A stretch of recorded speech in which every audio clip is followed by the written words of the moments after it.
So the unintended consequences of term limits, I just want to go into more detail and give you some really specific examples, because there were a number of moments of this experiment where people who were paying attention really thought, good Lord, what have we done? So term limits are voted on in 1990, so 6 years pass, and everybody who had been elected was out of office. So by 1996, none of the assembly had more than 4 years of experience. And after the 1998 election, just a couple of the state senators, those who were first elected in 1992, had more than 6 years experience. But the lobbyists had that experience in memory because they had been there for 20 years or 30 years or 10 years. But we were starting to see like, oh, nobody's going to have experience. It's not just that we're getting rid of the oldest folks or the longest serving folks, but everybody is going to be swept out by this. And so in 2001, we had this electricity crisis, and it was really complicated in origin. And I'll put a link to the PBS Frontline, kind of gives you the timeline of it all. But in 1995, California decided to deregulate the public utilities for electricity. And overall, this could have been good, but we were in the middle of it. And so we had deregulated part of it, but we didn't have competition yet. And so by the time the crisis hit, nobody who had been in the 1995 assembly was still there. Because if you're elected in 1994, you're termed out of office by 2000. Now 2001 hits, and San Diego electricity completed all of the deregulation requirements first. And so suddenly, and it was summer of 2001, and electricity bills tripled. I mean, in a month. You went from $200 to $600, and people couldn't pay the bills, and it was huge, and we couldn't get enough electricity. So it was very complicated, and I won't go into it. But basically, you have all of these brand new legislators who have no idea how electricity works, apart from flip the light switch, light goes on, who are suddenly having to unravel this massive crisis. And there were blackouts throughout the state. People were losing all of their inventory. It was huge. It turns out that there was a manipulated market. Enron was involved. Texas Electricity was involved, and people went to jail. But it was all kind of unraveling, and the people of California who understood the impact of term limits were thinking, oh my goodness, like maybe we should get some of those old guys back, who had been there and understood and at least had the experience to go into some of these meetings and say, I was here when we did this, and it's not what it means, and here's what we were intending. But they were all gone, and it became really obvious that there was nobody in the room with experience. The other problem is that they were constantly looking for a new job. And so when term limits start, they actually would put your term limit, when you first got elected, your term limit would go kind of on your website. And so it's like elected in 2000, termed out in 2006. And 6 years is a relatively short time. And the worst part was, you thought like, okay, well, in the old days before term limits, if you wanted to be the best little assemblyman from Fullerton and serve the people and just do a really great job, they would reelect you over and over and over and over, partially because of safe seats. But the incentive was that you served your district.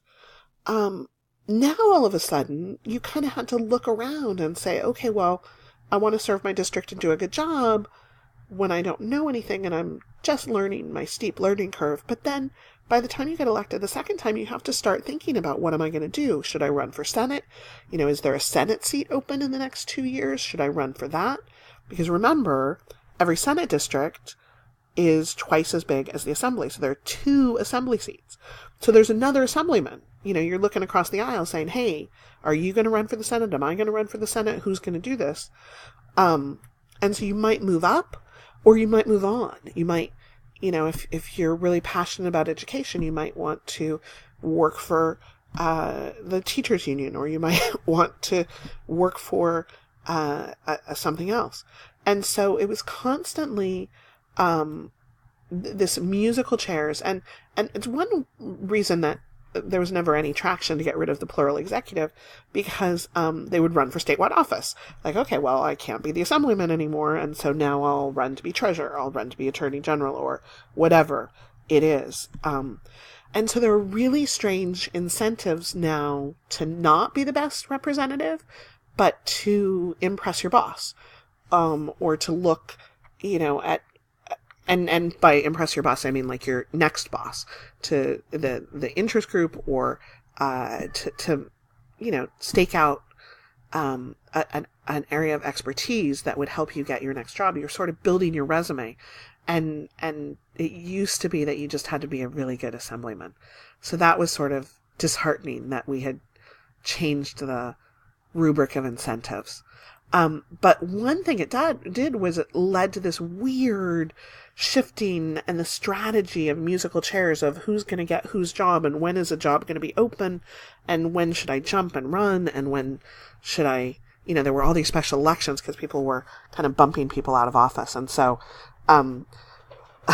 so Marion Burgeson was from Orange County. So she knew she was going to have to leave office. So she ran to be the Orange County Board of Supervisors, and she won, which meant that there had to be a special election to replace her in the assembly. So then there was a special election, and then Ross Johnson won that to get his seat, but then it left, so in the Senate, and so he left the assembly to run for the Senate, which left a vacancy in the assembly, so there was another special election to replace him. So she leaves the Senate, she gets a job in the Board of Supervisors, that leaves a vacancy in the Senate, there's a special election, the assemblyman runs for the Senate, and then we have to have another special election for the assembly. So it caused a lot of problems. And then Dick Mountjoy, who would have been termed out, is looking for another place because the clock is ticking on him. So he won a special election for a Senate seat. Frank Hill didn't move on. He actually got convicted. But he then doesn't give up his seat in the assembly, even though he's won a new Senate seat, because he wants to cast a vote for the Speaker of the assembly. So it was just kind of all this craziness that happened, and you thought, like, will the special elections ever end as everybody shifts seats when the music stops? There was also just the problem of when they didn't know each other, they got really mean. The papers even commented on it. The 1995 session, so now we have almost all new people. 1995 session of the California legislature was probably the most mean-spirited and unproductive in memory. A unique combination of instability, bad behavior, political frenzy, and legislative paralysis. And it really was. They had a resolution that year. I think it was for Father's Day. They had a Father's Day resolution, and it was just this absolutely nothing thing. It's not like any fathers actually get the resolution in the mail, and it's not like anybody in California cares. But the California Assembly said, let's have a resolution for Father's Day, and we'll wish all the fathers in the state, wish them well. And it turned into this hours-long fight while they worked on the language of the resolution, and the Republican delegation only wanted to acknowledge, pretty standard families, and the Democrats kind of poking the bear, were like, well, we want to acknowledge non-traditional families, and we want to acknowledge gay fathers, and we want to acknowledge stepfathers, and we want to acknowledge, sperm donors, and we want to acknowledge mothers who act as fathers, and and so then the Republicans don't want to vote for it. The Democrats call them all these kind of names, and the Republicans respond in kind, and they just fought, and I think a muffin was thrown. It was just really bad. But they didn't know each other. They didn't have relationships. And so, yes, you come in with different political opinions, but when you are friends, when you share years experience, you start to value and respect people of different political opinions. This is sort of the same way that Antonio Scalia and Ruth Bader Ginsburg on the Supreme Court were the best of friends. But part of that comes from the decades of time they spent together on the court. It wasn't the first year that they worked together. So there were a number of failed attempts to change this, to qualify reform. If you went to Sacramento, and I would often take my students during this period of time and say, if I had you take a shot every time somebody said term limits, you would die of alcohol poisoning, because it was just ever present in Sacramento. But nobody cared outside. Nobody in the rest of the state of California cared that there were term limits, and they kind of thought it was a good thing. So it took a long time for Prop 28 to come along and change it. But eventually it did. Prop 28, eventually in 2012, changes the system, and it was kind of sold as a way to punish them. Like, instead of letting them be there for 14 years, we'll only let them be there for 12 years. But they got a crucial change, which is that legislators wanted to be able to serve all 12 years in one chamber. Now, you can split the two, and we've had a couple of people who have done that. Ling Chang started out in the Assembly, now she's in the Senate. But most of the legislators are staying in the same chamber for what they hope. It's only 2012, so it's still early, but we think we're going to see people stay in the same chamber and not move around as much. And so that will be really interesting to watch. Willie Brown was the speaker for 15 years. And after he left, in 15 years, we had 10 speakers. So it's really kind of crazy just how much. You don't need to know any of them. Hardly anybody does. But it's this weird thing that, suddenly you go from somebody who's there for 15 years and has all this control to under Prop 140, there are 2 speakers that get to serve for 4 years, and that's it. Because normally you would take somebody who had been there for 4 years and they were speaker in their last 2 years. Well, both Fabian Nunez and John Perez were well connected to Antonio Villaraigosa, who had been the speaker prior. And so they sort of understood that they needed to jump on the power. And so they got elected right after they joined the Assembly and served their second and third terms as speaker.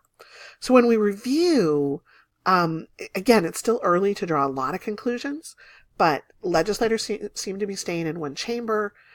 In fact, it was so bad. I was talking to the Senate chief clerk, and he said, it used to be that all of our senators had served in the Assembly, 6 years in the Assembly, and then you come over to the Senate. And suddenly we realized after Prop 28 that the senators are getting elected from the Board of Supervisors, from city councils, from, different, but not from the Assembly. Very few of them are coming from the Assembly now. So they had to actually recreate the orientation material. Because before it was like, okay, well, you all know what to do in the Assembly. Here's the Senate. It's smaller. It's red. We don't have electronic voting. And that's pretty much it. Now they had to do a whole orientation of what it means to be a senator and how things work. So we'll see. We'll see how it works. But Anthony Rendon was the first speaker elected after Prop 28. So we expect that he'll be serving multiple terms. Toni Atkins, the first President pro tem of the Senate, she served as Speaker of the Assembly for a brief minute, like all the others, before. And so it's sort of interesting. She's the first woman, first openly gay leader of the state Senate. And so it'll be interesting to see how she leads the Senate, maybe differently than she did the Assembly, maybe the same, but she's got a lot of leadership experience from the Assembly that she's bringing to the table. So it will be interesting to see how it all works.